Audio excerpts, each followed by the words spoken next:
दोस्तों, आज एक ऐसे टॉपिक पे बात करना चाहूँगा मैं कि जिसमें पक्षकार का हमेशा बहुत बड़ा नुकसान हो जाता है। जब भी कोई भी मामला मीडिया ट्रायल में आता है, मीडिया ट्रायल समझते हैं आप? मैं आपको बताना चाहता हूँ, हमारे देश का मीडिया, जिसको बेलगाम मीडिया भी आप कह सकते हैं, जिसे लोकतंत्र का चौथा स्तंभ माना जाता है, वो पत्रकारिता अब बहुत ही घटिया स्तर पे पहुंच चुकी है। ये आपको भी पता है, इसमें कहने वाली कोई बात है नहीं।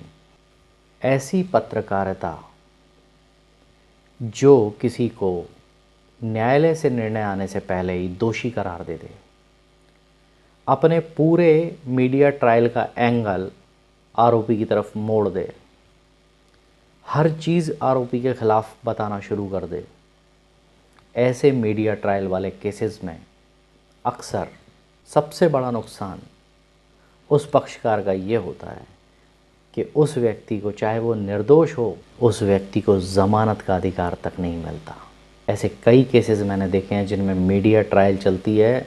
मीडिया के उस पूरे सिनेरियो से जो दिखाया जाता है टीवी पर, बार बार दिखाया जाता है, उससे जजेस भी घबरा जाते हैं और वो उसको छोटे से छोटे केसेस में जेल भेज देते हैं, सिर्फ इसलिए कि अगर इसकी बेल हो गई तो फिर वो हाईलाइट होगा मामला, फिर मीडिया में उछाला जाएगा, हम बदनामी क्यों झेलें। ये सोच मेरी समझ से परे है। मैं ये बात सिर्फ इसलिए कह रहा हूँ कि मीडिया कौन होती है जो किसी को मुल्जिम करार दे या किसी को आरोपी करार दे। फिर न्यायालय किसके लिए बने? अगर सारा कुछ मीडिया ट्रायल में ही होना है तो मीडिया को ही जजमेंट करने दीजिए, और मीडिया जो जजमेंट दे उसी को इम्प्लीमेंट करना चाहिए, उसी को एग्जीक्यूट करना चाहिए। जज, न्यायालय, ये काय के लिए हैं? किस चीज़ के लिए हैं? ये न्याय करने के लिए। न्यायालय को न्याय का मंदिर ऐसे ही नहीं कहा जाता। लेकिन हमें बड़ी हैरानी होती है जब जज डर कर जमानत को खारिज करते हैं, मीडिया ट्रायल से डरते हैं।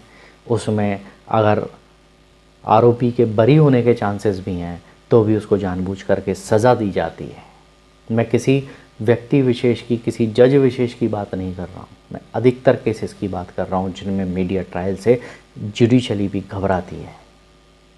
क्यों? न्यायालय स्वतंत्र है, हमारे संविधान में पूरी तरह से स्वतंत्र है, उसके बावजूद डर किस बात का? क्यों डरते हैं मीडिया से इतना? मेरी समझ में तो नहीं आया। अगर आप लोगों को समझ में आया तो कमेंट में ज़रूर लिखिएगा। सुप्रीम कोर्ट के जज, हाई कोर्ट के जज, इनको बिना महाअभियोग लगाए नहीं हटाया जा सकता इनके पद से। इनके खिलाफ एक भी टिप्पणी करना कंटेम्प्ट ऑफ कोर्ट की श्रेणी में आता है।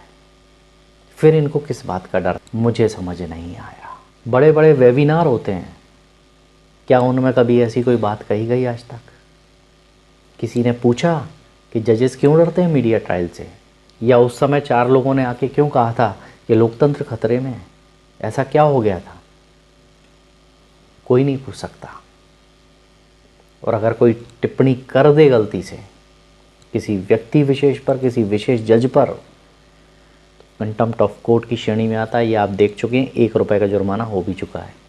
दोस्तों, जज, न्यायपालिका पूरी तरह स्वतंत्र है, लेकिन फिर इनको डर किस बात का है? ये बात समझ में नहीं आती, मेरी समझ से परे है। इसलिए मैंने ये सवाल उठाया। अगर इसका जवाब आपको मिले तो मुझे ज़रूर बताइएगा और भी लोगों को बताइएगा। क्या इस बात पर डिस्कस होना चाहिए या नहीं होना चाहिए? आपको डर किस बात का है? आपके पास इतनी पावर है, आप जो कहते हैं वो कानून में परिवर्तित हो जाता है। आप सरकार को फटकार लगा सकते हैं, आप कानून को बदल सकते हैं।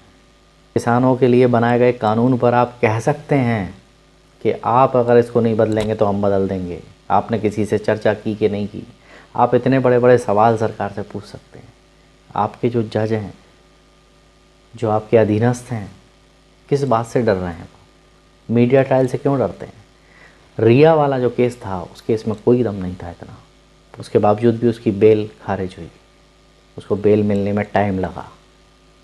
दोस्तों, मैंने एक ऐसे आदमी को भी देखा है जिसने महज मात्र 306 के एक केस में, 306 का केस कोई बहुत बड़ा केस नहीं होता, इसमें सज़ाएं भी आज तक किसी को नहीं हुई, इसको प्रूफ भी करना बड़ा मुश्किल होता है।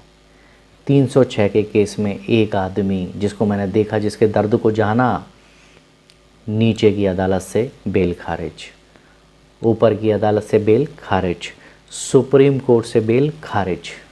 उस आदमी को सुप्रीम कोर्ट ने कहा कि 7 दिन के बाद आप के ख़िलाफ़ जो भी कार्रवाई पुलिस को करनी है वो करेगी, 7 दिन अवधि में आप अपने आप को सरेंडर कर दें सक्षम न्यायालय के समक्ष। क्या उसको बेल मिली? नहीं मिली। आज भी वो आदमी जेल में है, पिछले 1 महीने से जेल में है, चालान पेश हो चुका, जेल में है। मीडिया ट्रायल का इतना डर कैसे, मुझे समझ में नहीं आया।